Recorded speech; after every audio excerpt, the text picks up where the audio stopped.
ভালোবাসিস, আজ তোর হয়েছে, তোর জন্য আমি যা করার তাই করব।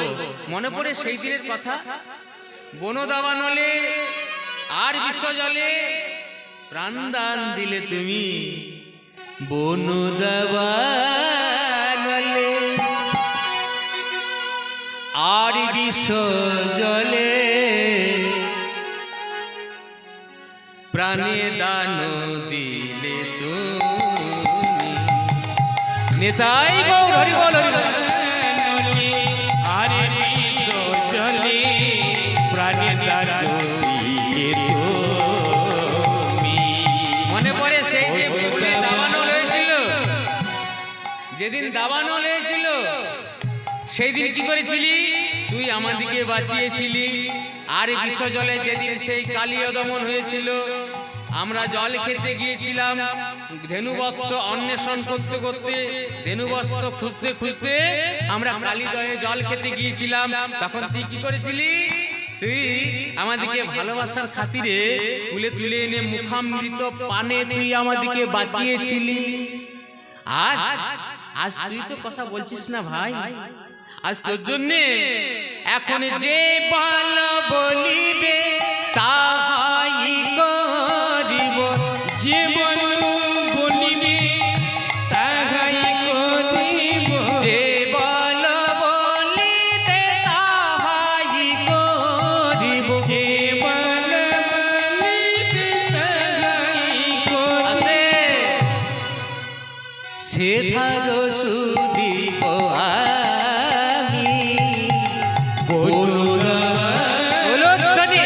আর বিশ্ব জলে প্রাণে দান দিলে তুমি। বন দাবানলে আর বিশ্ব জলে প্রাণে দান দিলে তুমি। কি বলছে? বলছে রে তোর জন্যে যদি আমাকে প্রাণ দিতে হয়, প্রাণ দেব, প্রাণ দিতে হয় প্রাণ দেব, তুই যা বলিবি তাই করিব, প্রাণ দিতে হয় প্রাণ দেব, তুই যা বলিবি তাই করিব, প্রাণ দিতে হয় প্রাণ দেব। আচ্ছা বলো তো বাবা, কেউ কারোর জন্য প্রাণ দিতে পারবে? পারে না, বলো। কিন্তু দেখবেন, শুনতে পাওয়া যায়, অনেক সময় পেপারে পড়েছি, টিভিতে দেখেছি যে অজয় নদে কিংবা দামোদর নদে একজন হয়তো 4 জন বন্ধু স্নান করতে গেছে, একজন ডুবে যাচ্ছে, তাকে বাঁচানোর জন্য আরেকজন প্রাণ দিল। দেয় না বাবা? তাহলে কখন দেয়? যখন প্রকৃত ভালোবাসায় পড়ে যায়, তখন নিজ প্রাণকেও তুচ্ছ জ্ঞান করতে পারে। যখন প্রকৃত ভালোবাসায় পড়ে, তখন নিজ প্রাণকেও। জয় গুরু নিতাই গৌর প্রমানন্দে, হরি বল, হরি বল, হরি বল। মঙ্গল করুন প্রভু, হে দীনদয়াল প্রভু। হরে কৃষ্ণ, জয় রাধে, নিতাই গৌর, হরি বল, হরি বল, হরি বল। তাহলে যখন প্রকৃত ভালোবাসায় পড়ে তখন প্রাণ দিতে হয়, দিতে পারে। মনে পড়ে গেল বিষ্ণু পুরাণের কথা, মন দিয়ে শুনবেন বাবা। এবার আপনাদের জন্য দিচ্ছি। মায়েরা তো সব জিনিসটা নিতে পারবে না, আমি ছোট করছি না, মা বলছি তো, সব জিনিসটা হয়তো নেওয়া খুব কষ্ট হয়।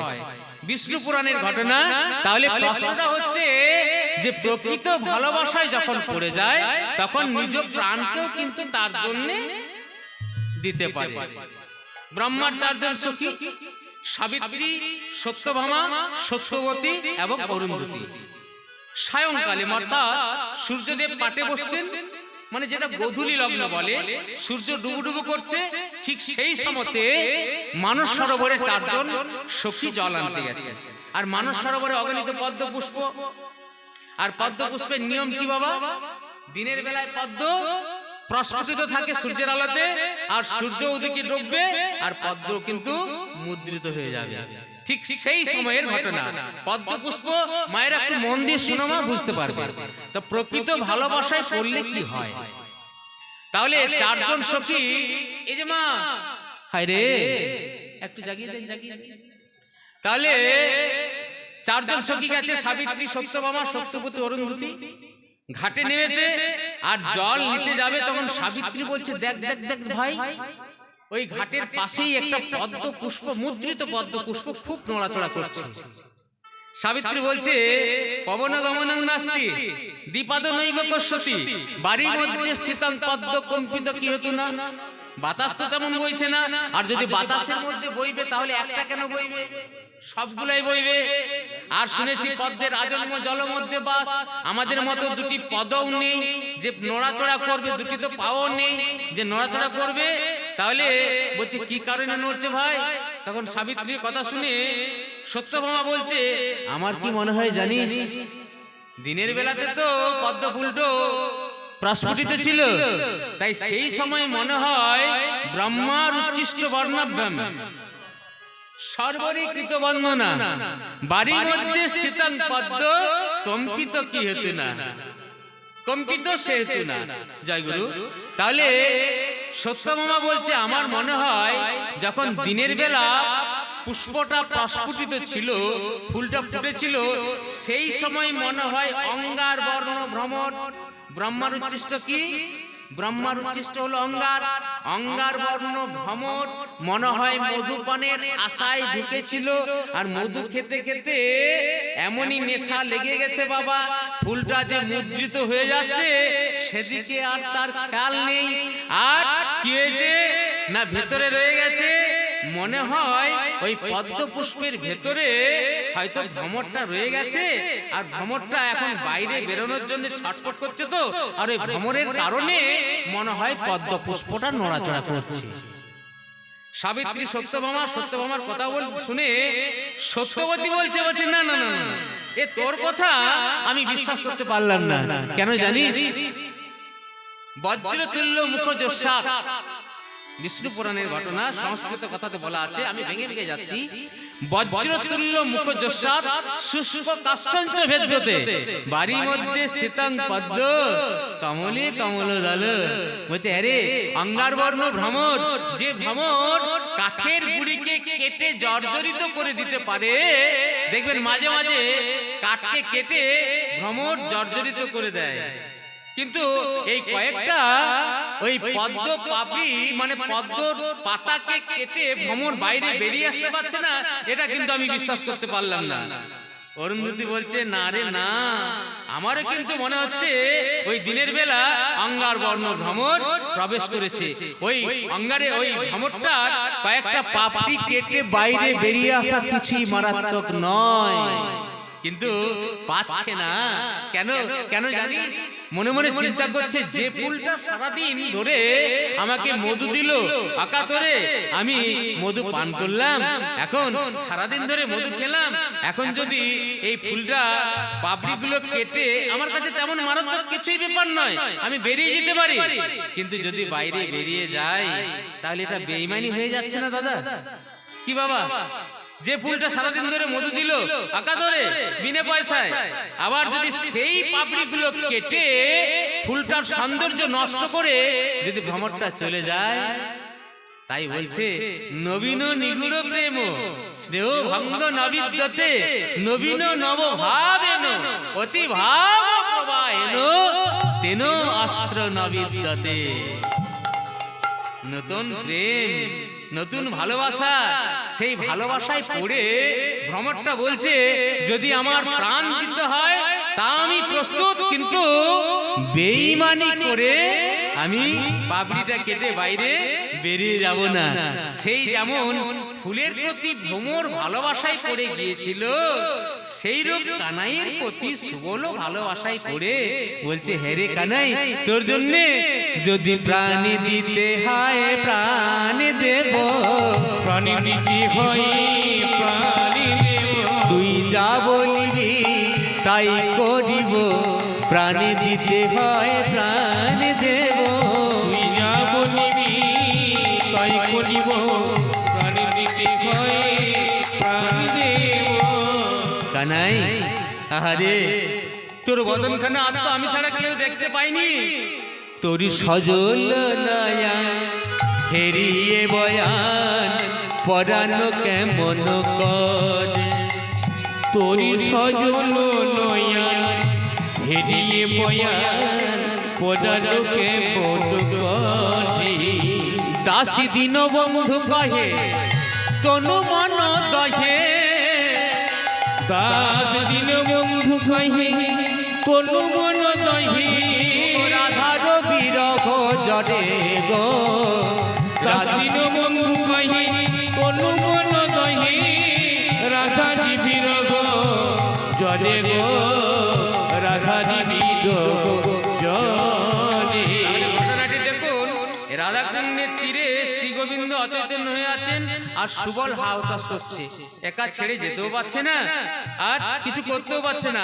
এমন সময় কি হয়েছে জানেন? এমন সময় লীলার সহায়কারিণী অঘটন ঘটন পটিয়সী বৃন্দা মনে মনে চিন্তা করে। হয়তো প্রশ্ন হতে পারে যে এখানে তো রাধাকুণ্ডের তীরে সুবল আর শ্রী গোবিন্দ, বৃন্দা তো এখানে নেই, তাহলে জানলো কি করে? তার কারণ এই যে বৃন্দা, এই বৃন্দা হলো বৃন্দাটিকে সমরের সিংহবাহিনী, যুদ্ধে জগযাত্রী। এই বৃন্দা সাংখ্যের প্রকৃতি, বেদান্তের মায়া বা অবিদ্যা, দেবী পুরাণের আদ্য শক্তি। এই বৃন্দায় সেই বৃন্দা নামে অভিহিতা, সেই যোগ মায়ায় বৃন্দাবনে বৃন্দা নামে অভিহিতা। অর্থাৎ ঘরে বসে জানতে পারে কোথায় কি হচ্ছে গোবিন্দের, কোথায় কি হচ্ছে রাধারানীর। তাই ঘরে হঠাৎ হয়তো শিহরণ দিয়ে জানতে পারলো বৃন্দা যে রাধাকুণ্ডের তীরে রাধার কথা চিন্তা করতে করতে কানাইয়ের ভাবান্তর হয়েছে, কানাই অচৈতন্য হয়ে ঢলে পড়েছে আর সুবল হাওতাস করছে। মনে মনে চিন্তা করছে এখন আমি কোথায় যাই, মনে মনে চিন্তা করছে, মনে মনে ভাবছে যে একবার তাহলে রাধাকুণ্ডে চলে যায়। বলছে না না না না না না, ডালপালা ধরে নড়াচড়া আমি করব না, আমি একেবারে মূলেই ধরবো। বৃন্দা বলছে একেবারে আমি মূলেই ধরবো। সত্যি মা, ডালপালা ধরে কিচ্ছু লাভ নেই, আর ডালপালাতে জল দিয়েও কিচ্ছু লাভ নেই। জল কোথায় দিতে হয় মা? চাষবাস করেন, গাছ লাগান, কিছু কোথায় জল দিতে হয় মা? ডালপালাতে, গড়াতে। গড়াতে দিলে আর ডালপালাতে দেওয়ার দরকার হয় না। তাই বৃন্দা কি মনে মনে চিন্তা করছে, আমি একেবারে মূলেই বাবা জল দেব। তাই মনে মনে চিন্তা করছে ওখানে যাব না, আমি যাব রাধারানীর কাছে। তাই রাধারানীর কাছে গেছে, আর রাধারানী তখন কি করছে জানো? সেই বন থেকে কিছু চাপা ফুল তুলে এনেছিল। চাপা ফুল মানে চম্পক ফুল, গাঁদা ফুল, মালা গাচ্ছে আর মনের আনন্দে বলছে আহা কি সুন্দর গো, এই চাপা ফুলটি আমি আমার প্রাণবধূ আর গলে পরাবো। এইভাবে মালা গাচ্ছে। আর এমন সময় বৃন্দা এসে বলছে ও রাধে, তুই তো বেশি মনেরই আনন্দে মালা গাথিস, মালা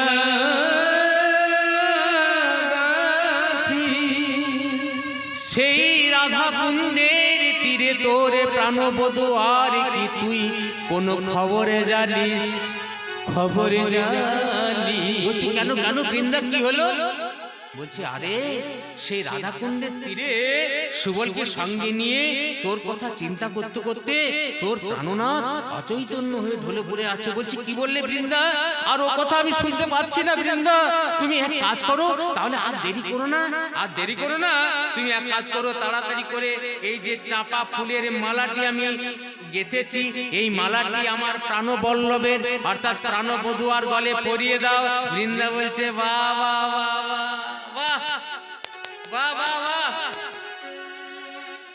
আমি তোর লেবার তাই না, আমি তোর কর্মচারী, যা বলবি তাই। বলছে দয়া করে অনুনয় বিনয় করি বৃন্দা, আর তুমি দেরি করো না। বলছে বেশ বেশ বেশ বেশ, কিন্তু এমনি এমনি হবে না। এই মালাটা আমি পরাতে পারি, কিন্তু এই মালাটা পরানোর জন্য তুই আমাকে কি কি দিবি বলতো? কি দিবি বলতো? পুরস্কার স্বরূপ তুই কি দিবি? আমি যে তোর কাজটা করে দেব। রাধারানী বলে ও গোবিন্দা, ও গোবিন্দা, আমার তো তেমন দেবার মতো কিছু নেই, দেবার মতো কিছু নেই। নাই আছে আমারে সোনা দানা, সোনা দানা নাই আছে আমার তেমন টাকা করি। টাকা করি। বলছে তাহলে হবে না, তাহলে তোর কাজ করতে পারবো না। বৃন্দা বলছে না না না বৃন্দা, এমন কথা বলতে নেই। আমার এই গলাতে কিন্তু একটা অনেক দামি হার আছে, হারে আছি গজমতি হার। গলাতে আমার অনেক মূল্যবান একটা হার আছে, যার নাম হলো গজমতি হার। এই হারটি বৃন্দা, তুমি যদি এই মালাটি আমার গোবিন্দের গলে পরিয়ে দাও না, তাই তোমাকে কিন্তু উপহার স্বরূপ দেব গলার গজমতি হার। গজমতি হার, তিনটে শব্দ। বৃন্দা বলছে রাধে, কি বললি? গজমতি হার। ওই প্রথমেরটাও ছেড়ে দে, ছেড়ে দে, আর শেষেরটাও ছেড়ে দে, শেষেরটাও ছেড়ে দে। গজ প্রথমে মতি হার, কি পড়ে রইলে মা? গজ মতি হার। বলছে প্রথমেরটাও ছেড়ে দে আর শেষেরটাও ছেড়ে দে। বলে দে দে আমায় মতি দে রাই, দে দে আমায় মতি দে নাই, বলে দে দে আমায় মতি দে রাই, দে দে আমায় মতি দে নাই। যেন যুগল পদে থাকে মতি, দে দে আমায় মতি দে রাই। যেন যুগল পদে থাকে মতি, তাই গৌর হরি বল, হরি বল, হরি বল। মতি দে নাই। বৃন্দা বলছে রাধে, ওই গলার গজমতি হার নিয়ে কি হবে? তোদের যুগল পদে যেন আমার মতি থাকে। এই কি করেছে বৃন্দা? সেই চাপা ফুলের মালাটি নিয়ে এসেছে ঘটনাস্থলে। এসে পড়ে দেখছে দুজনেই আছে। আর এনেছে কার জন্য? কার গলে মালাটি পরানোর জন্য এনেছে, কানাইয়ের গলে। কিন্তু এসে সমস্যায় পড়ে গেছে। মনে মনে চিন্তা করছে, আমার তো এক গাছি বই দু গাছি মালা নেই, মালা নেই, আর এখানে রয়েছে দুটি গলা। এখানে রয়েছে দুটি গলা, একটি ভক্তের গলা আর একটি ভগবানের গলা। ভক্তের গলায় আর একটি ভগবানের গলা। কিন্তু ভাগবতে বলা আছে ভগবান ভক্তের চেয়ে, ভগবানের চেয়ে ভক্ত বড়। ভক্ত বড়। ভাগবতে কি বলা আছে বাবা? ভাগবত পড়েন তো? ভাগবতে বলা আছে ভগবানের চেয়ে ভক্ত বড়। যদি আমি এই মালাটি কানাইয়ের গলে পরিয়ে দিই, তাহলে ভাগবতটাকে জলে ভাসিয়ে দিতে হয়। কিন্তু এমন ভুল তো আমি করতে পারবো না। ভগবানের চেয়ে ভক্ত বড়। ঠিক আপনারা যেমন গান শুনছেন, আমার বাবারা মায়েরা ঠিক আপনাদের মতো। তাহলে প্রশ্নটা দেখুন বাবা, ভগবানের চেয়ে ভক্ত বড়। আপনারা যেমন গান শুনছেন না, ঠিক আপনাদের মতো 6 জন পণ্ডিত এক জায়গায় বসে বিভিন্ন তত্ত্বকথা আলোচনা করছেন। তত্ত্বকথা হতে হতে একটা প্রশ্ন বেরিয়ে এলো, আচ্ছা বলো তো ভাই, সবচেয়ে বড় কি?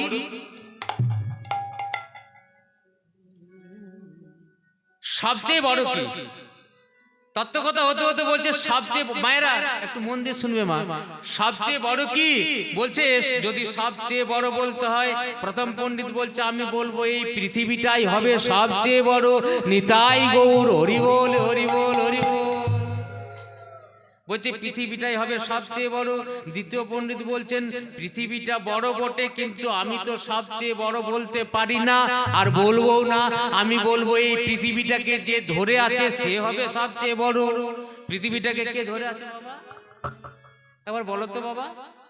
পয়সা লাগবে না গো, বলো বলো বলো বাপজন আমার, বলো। যাই হোক, অনন্তনাগ কি শেষনাগ, যাই হোক অনন্তনাগ ধারণ করে আছেন এই পৃথিবীটাকে। তাহলে দ্বিতীয় পণ্ডিত বললেন যদি আমার মতে বড় বলতে হয়, তাহলে অনন্তনাগ হলেন সবচেয়ে বড়। তৃতীয় পণ্ডিত বলছেন আমি তো অনন্তনাগকে সবচেয়ে বড় বলতে পারবো না, আমি বলবো ওই অনন্তনাগকে যে ধরে আছেন তিনি হবেন সবচেয়ে বড়। অনন্তনাগকে কে ধরে আছেন? অনন্তনাগকে। অনন্তনাগ কার গলাতে আছেন গো? বাবা ভোলানাথের বাবা ভোলানাথের গলাতে আছেন। তাহলে তৃতীয় পণ্ডিত বলছেন যদি আমার মতে বড় বলতে হয় ভোলানাথকে আমি বলবো সবচেয়ে বড়। তখন চতুর্থ পণ্ডিত বলছেন আমি ভোলানাথকে সবচেয়ে বড় বলবো না, আমি বলবো এই ভোলানাথকে যে ধরে আছে সে হবেন সবচেয়ে বড়। কে ধরে আছেন? ভোলানাথ কোথায় থাকেন? কোথায় থাকেন? কৈলাস পর্বত, মানে পর্বত ধরে রেখেছে, পর্বতের উপরে ভোলানাথ আছেন। তাহলে পঞ্চম পণ্ডিত বলছেন আমাকে যদি চতুর্থ পণ্ডিত বলছেন আমাকে যদি বড় বলতে হয় আমি বলবো ওই পর্বত হবে সবচেয়ে বড় যে ভোলানাথকে ধরে রেখেছে। তখন পঞ্চম পণ্ডিত বলছেন আমি তো পর্বতকে বড় বলবো না, আমি বলবো পর্বতকে যিনি ধরেছিলেন তিনি হবেন সবচেয়ে বড়। নিতাই গৌর হরি বল হরি বল। পর্বতকে কে ধরেছিলেন বাবা? বাম করে কনিষ্ঠ অঙ্গুলিতে। কোন দিন ধরেছিলেন? আগে কি ছিল? বৃন্দাবনের নিয়ম ছিল ইন্দ্র পূজা। সবাই ইন্দ্র পূজা, দেবতাদের রাজা ইন্দ্রকে পূজা করত। আর যেদিন ভগবান কৃষ্ণচন্দ্র এই বৃন্দাবনে জন্মগ্রহণ করলেন, বৃন্দাবনে এলেন, বলছেন বেটা তোরা সবাই আমার আন্ডারে চাকরি করিস আর আমার বাবা মায়ের হাতে তুই পূজা নিবি। চারিদিকে ডিক্লার করে দিলেন যে কেউ আজ থেকে ইন্দ্র পূজা করবে না, যাই না ইন্দ্র পূজা করবে না। তখন ওই দেবতাদের রাজা কি করলেন? এই রোষ থেকে দেবতাদের রাজা কি করলেন না প্রবল বৃষ্টি নামিয়ে দিলেন, বিদ্যুৎ বৃষ্টি। সেই সময় বৃন্দাবনবাসীকে রক্ষা করবার জন্য, ছোট করে বললাম বাবা, বৃন্দাবনবাসীকে রক্ষা করবার জন্য বাম করের কনিষ্ঠ অঙ্গুলিতে গিরি গোবর্ধন পর্বতটাকে ধরে রেখেছিলেন আর নিচে রেখেছিলেন বৃন্দাবনবাসীকে আশ্রয় দিয়েছিলেন। অর্থাৎ পঞ্চম পণ্ডিত বললেন যদি আমার মতে বড় বলতে হয় তাহলে আমি বলবো ওই যিনি ধরেছিলেন, অর্থাৎ ভগবান নিজে ধরেছিলেন, ভগবান হবেন সবচেয়ে বড়। ষষ্ঠ পণ্ডিত, শেষের পণ্ডিত সাথে সাথে কোনো চিন্তা ভাবনা না করে বলে দিলেন ভগবানকে কখনো আমি সবচেয়ে বড় বলে মেনে নিতে পারবো না, আমি বলবো ওই ভগবানকে যে বা যারা ধরে আছেন তারা হবেন সবচেয়ে বড়। ভগবানকে কে ধরে রাখতে পারেন বাবা? কে গো? ভগবানকে কে ধরে রাখতে পারেন জানেন না? আপনাদের মতো ভক্ত গো। ভক্ত যেভাবে চালনা করবে ভগবানকে সেইভাবে যেতে হবে। আজ ভগবান শ্রীকৃষ্ণ এদিক ওদিকে যাচ্ছেন কেন? একমাত্র ভক্তের জন্য। ভক্ত ভগবানকে যেভাবে চালাবে, কম্পিউটারের যেমন মাউস আছে না, আপনারা জানবেন না, আমার ছোট ছোট বাবারা জানবে, যেমন মাউসটি আছে, মাউস ধরে আপনি যেদিকে নড়াচড়া করবেন ওদিকে অ্যারো কিন্তু সেদিকে যাবে। সেইরূপ বাবা ভক্ত যেভাবে ভগবানকে চালাবে সে হবে সবচেয়ে বড়। তাছাড়া শাস্ত্র তো বলা আছে গো, ভগবান কত জায়গায় নিজেও বলেছেন ভক্তই আমার মাতা পিতা, ভক্তই আমার গুরু, ভক্তই আমার উলুধ্বনি মায়েরা, ভক্তই আমার গুরু, ভক্তই আমার মাতা পিতা, ভক্তই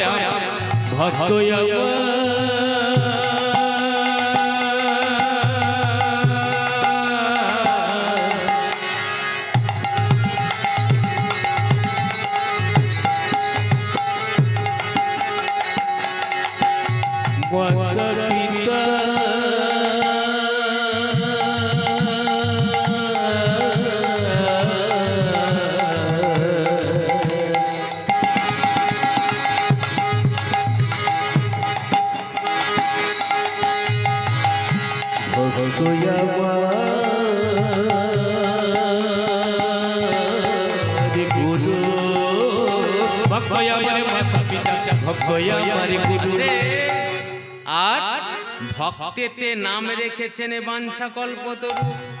ভক্ত যদি বিষ দেয় ভক্তি করে খায়, ভক্তি শূন্যে সুধা দিলেও তার বাড়ি না যায়। যেদিন দুর্যোধন নিমন্ত্রণ করেছিল সখা, মনে হয় তুমি কোনোদিন রাজভোগ খাওনি, আজ তোমাকে রাজভোগ খাওয়াবো। ভগবান কৃষ্ণ মনে মনে চিন্তা করলেন, ওহ দুর্যোধন, তুমি আজ রাজভোগ খাওয়াবে আমাকে, তাই না? তোমার এত অহংকার, না না না না না না, তোমার কাছে আমি কিচ্ছু গ্রহণ করব না। দুর্যোধন, আবার অন্য কোনো দিন আসবো, আজ আমার ক্ষুধা পাইনি। ক্ষুধার জ্বালায় জর্জরিত হয়ে বিদুর পত্নী পরাশরীর কাছে কিগুলো খেলেন?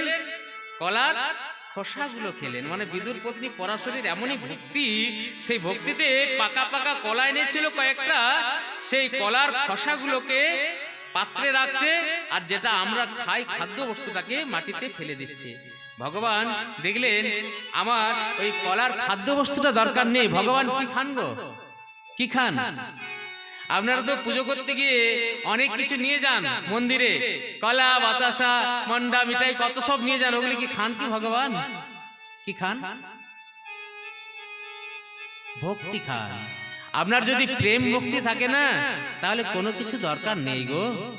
প্রেম ভক্তি ওগুলো তাহলে নিয়ে যাওয়া হয় কেন, প্রশ্ন হতে পারে। তাহলে নিয়ে যাওয়া হয় কেন? যদি ভক্তি দিলেই ভগবানকে পাওয়া যায়, তাহলে কোনো এই যে সরস্বতী পূজা আপনারা করলেন, সরস্বতী পূজার জন্য আপনারা কেন এত সব আনলেন? আপেল, কলা, লেবু, বাতাসা, যাই হোক অনেক কিছু এনেছেন। ওটা কি জানেন? ওটা হলো ভগবানের দৃষ্টি, আর সেই দৃষ্টিটা হলো ভগবানের প্রসাদ। তাদের জন্য, আমাদের জন্য। এই যে সরস্বতী পূজা গেল, সরস্বতী পূজা উপলক্ষে কীর্তন আমাদের, তাই যাই হোক ভুল হয়ে গেছে, সরস্বতী মায়ের একটু আরাধনা করে নি গো। যারা যারা আমাদের এখানে বাবা আছেন, মা আছেন, সকলের তো ছেলে পুলে আছে, সবাই চায় যে আমার ছেলেটা মানুষের মতো মানুষ হোক, বিদ্যা বুদ্ধি যেন ভালো হয়, পড়াশোনায় যেন বুদ্ধি ভালো হয়, যেন একটা চাকরি পায়। তাই সবাই মিলে একটু করজোড় করে, মা সবাই মিলে করজোড় করুন। ঠান্ডা লাগেনি মা তেমন? সবাই মিলে বলুন, করে জল পূরিত লোচন ভারে, স্তন যুগ শোভিত মুক্তাহারে। করে জল পূরিত লোচন ভারে, স্তন যুগ শোভিত মুক্তাহারে।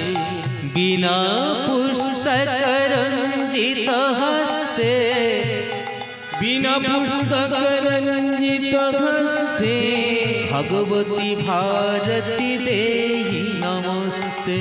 করে জল পূরিত লোচন ভারে, স্তন যুগ শোভিত মুক্তাহারে। লোচন ভারে, স্তন যুগ শোভিত মুক্তাহারে। সবাই মিলে বলো বলো সরস্বতী মাই কি, বলো বলো সরস্বতী মাই কি, বলো বলো সরস্বতী মাই কি। জয় মা, মাগো বিদ্যার দেবী সরস্বতী, যার জন্য আমরা কীর্তন গান করছি মা। যাই হোক, তাহলে ভগবান ভক্তিটুকু খান। কি বললেন? ভক্ত আমার মাতা পিতা, ভক্ত আমার গুরু, ভক্তেতে রেখেছেন নাম বাঞ্ছা কল্পতরু। ভক্ত যদি বিষ দেয় ভক্তি করে খায়, ভক্তি শূন্যের সুধা দিলেও তার বাড়ি না যায়। বিদুর পত্নী পরাশরের কাছে কলার খোসাগুলো খেলেন। ভক্তিতে ডাকিলে আমি, ডাকিলে আমি চণ্ডালের হই, চণ্ডালের হই। আরে ভক্তি শূন্য হলে আমি, ভক্তি শূন্য হলে আমি ব্রাহ্মণের নই, ব্রাহ্মণের নই। তাই কি করেছে ভগবান হলেন ভক্তাধীন। তাই বৃন্দা মনে মনে চিন্তা করছে, এই মালাটা তো আমি কানাইয়ের গলে পরাতে পারি না, তাই মালাটা আমি এক কাজ করি, সুবলের করে দিই। সুবলকেও পরাতে তো পারি না, সুবলকেও তো পরাতে পারি না। মালাটা এনেছি আমি কানাইয়ের জন্য, মালাটা আমি সুবলের হাতে অর্পণ করি। আর সুবল তো এত বোকা ছেলে নয়, আশা করি সুবল এই মালাটি কানাইয়ের গলে পরিয়ে দেবে। তাই এটার মধ্যে বাবা একটা তত্ত্ব থেকে যাচ্ছে, আবার এটার মধ্যে একটা তত্ত্ব থেকে যাচ্ছে যে বৃন্দা কানাইয়ের গলে কিন্তু স্পর্শ করে পরাবার অধিকারও নেই বৃন্দার। মালাটা যে এনেছে, কিন্তু কানাইকে স্পর্শ করার অধিকারটা বৃন্দার নেই। তাই পরক্ষণে পদকর্তারা সুবলের হাতে অর্পণ করছেন। কেন জানেন? একটু ছোট করে বলিনি, তাহলে বুঝতে পারবেন কেন অধিকার নেই। না, যেদিন ওই রামচন্দ্র পিতৃসত্য পালনের জন্য পঞ্চবটি বনে পর্ণকুটির নির্মাণ করে ছিলেন, সেই দিন কি করেছিলেন? না, লঙ্কা রাজা রাবণ যোগীর বেশ ধারণ করে রামচন্দ্রের স্ত্রী জানকীকে হরণ করে নিয়ে চলে গিয়েছিলেন। রামচন্দ্র কি করছেন? রামচন্দ্র কাঁদছেন, বনে বনে কেঁদে বেড়াচ্ছেন। আর এদিকে কি হয়েছে জানেন? ভোলানাথ আর পার্বতী একাসনে কৈলাস শিখরে বসে আছেন। আর এদিকে বসে থাকতে থাকতে হঠাৎ পার্বতী দেখলেন যে দেবাদিদেবের অর্থাৎ ভোলানাথের দক্ষিণ নয়নে জলের ধারা। পার্বতী বললেন, দেবাদিদেব কিসের ধারা? এ কি প্রলয়ের ধারা নাকি? ভোলানাথ বললেন, পার্বতী আমি তো বুঝতে পারছি না, তাহলে আমায় একটু ধ্যান করতে হবে। ধ্যান যোগে ভোলানাথ বুঝতে পারলেন আমার প্রভু কাঁদছেন, শক্তি হারা হয়ে কাঁদছেন, প্রভু রামচন্দ্র কাঁদছেন, তার জানকী হারা হয়ে কাঁদছেন। পার্বতীকে বললেন, পার্বতী বলছেন সে কি? হ্যাঁ গো স্বামী দেবাদিদেব, এই যে বাবা, গোলমাল করো না বাবা। তাহলে কান্নাকাটি করছেন এদিকে রামচন্দ্র, জানকী হারা হয়ে লক্ষ্মণ কাঁদছেন, আর পার্বতী বলছেন শুনেছি রামচন্দ্র নাকি স্বয়ং ভগবান পূর্ণ ব্রহ্ম, সে সামান্য একটা নারীর জন্য কাঁদছে। এটা তো আমার বিশ্বাস হচ্ছে না। যিনি পূর্ণ ব্রহ্ম ভগবান, ত্রেতা যুগের ভগবান, সে সামান্য নারীর জন্য কাঁদবে, এটা কিন্তু আমার বিশ্বাস হচ্ছে না। আজ কিন্তু পরীক্ষা করব। তাই ভোলানাথ বলছেন পার্বতী যেও না পরীক্ষা করতে, ধরা পড়ে যাবে, যেও না।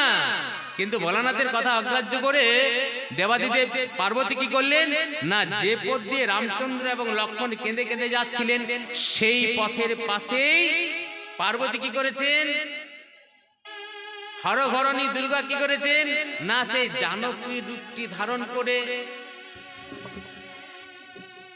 মানে সেই সীতা দেবীর রূপটি ধারণ করে মাথায় ঘোমটা নিয়ে দাঁড়িয়ে আছে। যে পথ দিয়ে রামচন্দ্র এবং লক্ষ্মণ কেঁদে কেঁদে যাচ্ছে সেই পাশটিতেই জানকীর রূপ ধারণ করে দাঁড়িয়ে আছেন। তখন লক্ষ্মণ বলছেন, দাদা, ও দাদা, আর মনে হয় আমাদের কাঁদতে হবে না, ওই দেখো মা দাঁড়িয়ে রয়েছে গো, ওই দেখো মা দাঁড়িয়ে রয়েছে। তখন সেই রামচন্দ্র ভাই লক্ষ্মণকে বললেন, হেরে লক্ষ্মণ, লক্ষ্মণ সত্যি তোরে, সত্যি আপাদ মস্তক দর্শন করে বলছে সত্যি তোরে মা দাঁড়িয়ে রয়েছে। তখন লক্ষ্মণ বলছেন, দাদা আমার মা, আমার মা, তুমি কেন মা বলছো?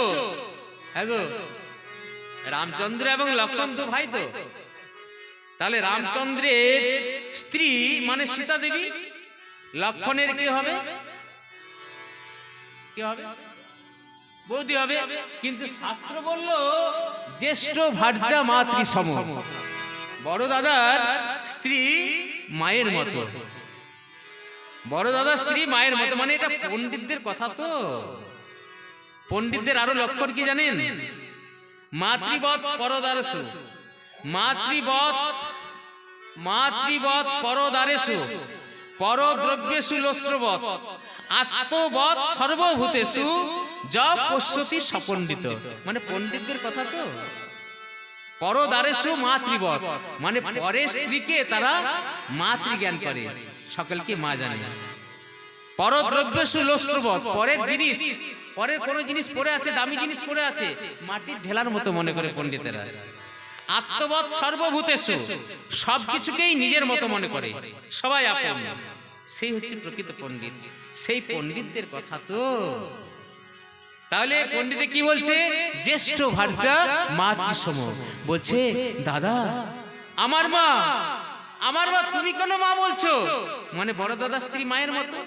তাই রামচন্দ্র বললেন, ওরে লক্ষ্মণ, তুই যাকে মা বলছিস না, ও শুধু তোর মা নয় রে, ও তোরও মা, আমারও মা, সকলেরই মা। তুই যা ভাবছিস তা নয়।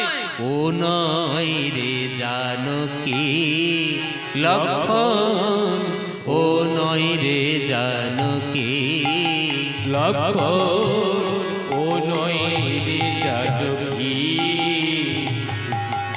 ও নয় রে শীতে বটে রে অশীতে, ও নয় রে শীতে বটে রে অশীতে, বলি মায়া প্রকাশিতে এলো বিশালাক্ষী।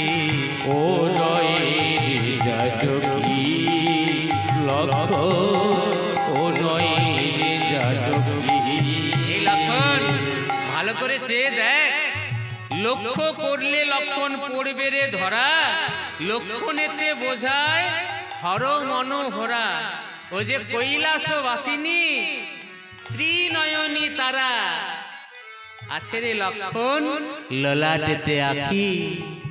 তাই রামচন্দ্র মায়ের কাছে নিকটস্থ হয়ে বলছেন, মা, হ্যাঁ গো মা, তুমি জানো মা, জানো কি তুমি আমার জানকী কোথায়? হ্যাঁ গো, তুমি জানো কি আমার জানকী কোথায়? বলছে কেন, এই তো আমি তো জানকী। বলছে হ্যাঁ গো মা, হ্যাঁ গো, তোমাকে আমি মা বলে সম্বোধন করছি। আচ্ছা বলো তো মা, এই যে তোমাদেরকে আমি মা বললাম, তোমরা কি আমাকে ছলনা করতে পারো? যদি প্রকৃত মা হও তাহলে কিন্তু ছলনা করতে পারবে না। রামচন্দ্র বলছেন হ্যাঁ গো, তোমাকে মা বলে সম্বোধন করছি। সন্তানের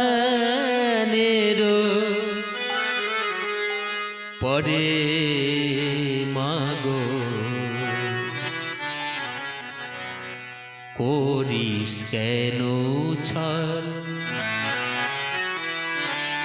করিস কেন ছল, করিস কেন ছল, সন্তানের পরে মাগো করিস কেন ছল, করিস কেন ছল, করিস কেন ছল। আমি জানি মা তুই তৃণয়নি, আমি জানি মা তুই তৃণয়নি, তবু ছলে করিস কেন বল। সন্তানের উলুধ্বনি মায়েরা, মাগো করিস কেন ছল, করিস কেন ছল, করিস কেন ছল। এগো মা, যদি তুমি আমাকে ছলনা করতে এসেছিলে তাহলে তোমার এই চোখটি তো লুকিয়ে রাখতে হতো, গোপন করে রাখতে হতো।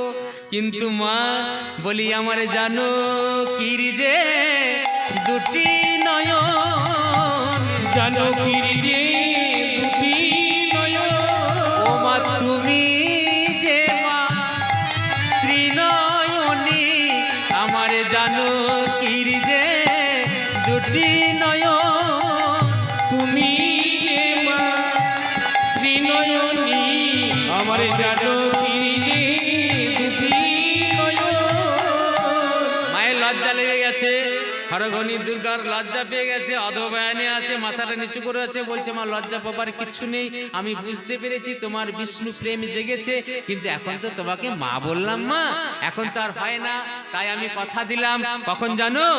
দাপর যুগেতে কৃষ্ণ অবতার হব, হরি বল হরি বল। কৃষ্ণ অবতার হব, অবতারে হয়ে বৃন্দাবনে লীলা প্রকাশিব, অবতারে হই বৃন্দাবনী লীলা প্রকাশিব। তখন তুমি কি করবে? ব্রজগোপী গণে এনে করাবে মিল,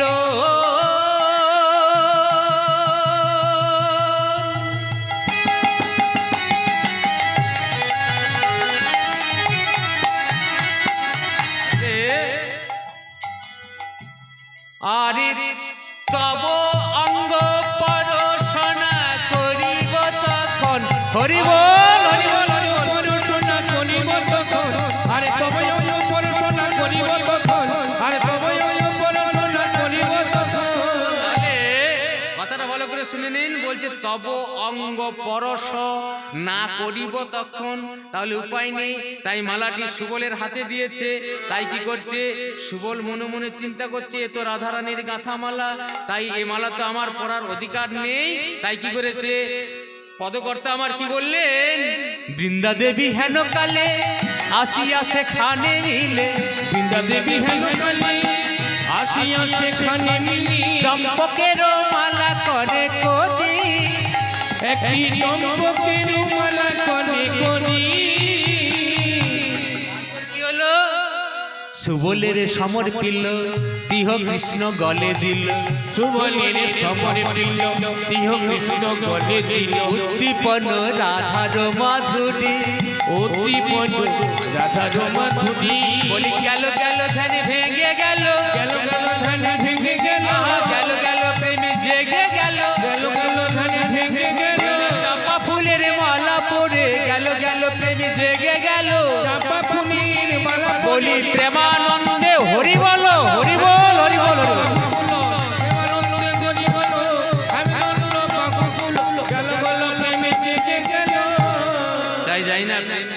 বলছে, বল দেখে ভাই সুবল আমি কোথায় আর আমার রাধারানী কোথায়? সুবল বলছে, হ্যাঁ রে, এটা হলো রাধাকুণ্ডের তীর, এখানে কি রাধারানী আছে? এখানে কি রাধা রাধা বলে চিৎকার করলে রাধারানীকে পাবি? মানে একটু ক্রোধান্বিত হয়ে বলছে শোন রে সুবল ভাই, নিবেদন করি কহিতে বা শয়েলাজ। বলছে আমার যা হয়েছে না, কহিতে বা শয়েলাজ, কহিতে বসে বলছে বলতে বড় লজ্জা লাগছে রে। বলছি যদি লজ্জা লাগছে তাহলে তাক, বলার দরকার নেই। আবার পরক্ষণে কি বলছে আমি নারী কথা বলিতে নারী, নারী কথা বলতে নারী, আমি নারী কথা বলিতে নারী, নারী কথা বলতে নারী, নারী কথা বড় লাজের কথা, নারী কথা বলিতে নারী, নারী কথা বড় লাজের কথা, নারী কথা বলতে নারী। সত্যি মা, এই যে আপনারা তো নারী কথা বড় লজ্জার কথা গো। কানাইয়ের কি হয়েছে দরকার শ্রীমতী রাধারানীকে, আর সুবলকে বলতে পারছে না যে তোর বোন রাধারানীকে আমার কাছে এনে দে, মানে নারী কথা। কেমন বোন না, রাধারানীর পিতা হলেন বৃষভানু আর সুবলের পিতা হলো সুভানু, এরা হলো দুই সহোদর। কেউ বলতে পারে, কোন বন্ধু, দুজন বন্ধু একজন বন্ধুকে বলতে পারে যে তোর বোনকে আমার কাছে একটু এনে দে, আমার মন বড় খারাপ লাগছে, মানে পিঠের ছাল চামড়া ছাড়িয়ে দেবে একেবারে বললে। তাই কানাই বলছে রে সুবল আমার যা হয়েছে, আমি নারী কথা বলিতে নারী, নারী কথা বলতে নারী, নারী কথা বড় লাজের কথা, নারী কথা বলিতে নারী, নারী কথা বড় লাজের কথা, নারী কথা বলতে নারী। থাক, বলতে হয় না, আমি চলে যাচ্ছি, তোর যা হয়েছে তুই তা বুঝে নে। বলছে শোন শোন শোন সুবল, রেগে যাস না ভাই, কহিতে বাসয়েলাজ। বলছে না কহিলেও মরি, না কহিলে বলছে না বলে থাকতো পারছি না রে। বলছে শোন, যদি ভাষায় প্রকাশ করে বলতে পারছিস না, তাহলে তুই আমায় ভাবে বলবে। আমি তো তোর সখা, তোর বন্ধু। কি গো মা, ভাবে বলা যায় না? ভাবে বলা যায় না মা? বলা যায় না? মনে করুন কথা বলবেন না, পরীক্ষা করে নিন। জল চেষ্টা পেয়েছে, হয়তো মেয়েকে বলছেন হাত চাপড়ি দিয়ে, পাবেন না? জল চেষ্টা পেয়েছে, কথা যদি না বলেন কি বাবা পাওয়া যাবে না? আবার অনেকের বাবা এই নেশা আছে, গান শুনছেন কথা বলছেন না, মনে মনে ভাবছেন যদি কীর্তনিয়া দেখতে পেয়ে যায়, এইভাবে দেখিয়ে পাবেন না, পেয়ে যাবেন। তাহলে যদি আপনি মনের কথা ভাষায় প্রকাশ না করেন, ভাবের দ্বারা তো মনের কথাটা প্রকাশ করা যায়। তাই বলছে তুই আমাকে ভাবে বল রে। তাই কি করেছে, ভাবের দ্বারা এই চাপা ফুলের মালাটা ধরেছে, আর পদকর্তা ভাবের দ্বারা মনের কথা প্রকাশ করে বলছে, ওরে চম্পকের মালা সুবল কেন পরাইলি, চম্পকের মালা সুবল কেন পরাইলি। আস্তে আস্তে আস্তে, চম্পক বরণী রাধায় মনে করাইলি, ওরে সুবল চম্পক বরণী রাধায় মনে করাইলি, ওরে সুবল। শোন শোন, চাপারে মালা পরাইলি, চাপার মালা পরাইলি, কেন অন্য মালা পরালি না রে, চাপারে মালা পরাইলি, কেন অন্য মালা পরালি না রে, চাপার মালা পরাইলি। এই কানাই, এই মালাটা আমি অন্য গলে পরাতে পারতাম, কিন্তু পরালাম না কেন জানিস? সাবেরিতে একটা মানানসে আছে রে। এই মালাটা যার তার গাথা মালা নয়, এই মালাটা রাধারানীর গাথা মালা, আর এই মালা তো যার তার গলাতে মানাবেও না। তোর যেমিনি গলা তেমিনি মালা, তেমনি গলা তেমনি মালা, তোর যেমিনি গলা তেমিনি মালা, তোর তেমনি গলা তেমনি মালা, তোর গলাতে মানাবে ভালো, যেমিনি গলা তেমিনি মালা, তোর গলা মালাবে ভালো, তেমনি গলা তেমনি মালা। বলছে শোন, আমি ভালোবেসে তোর উপযুক্ত গলা ভেবে মালাটা আমি পরালাম। এবার যদি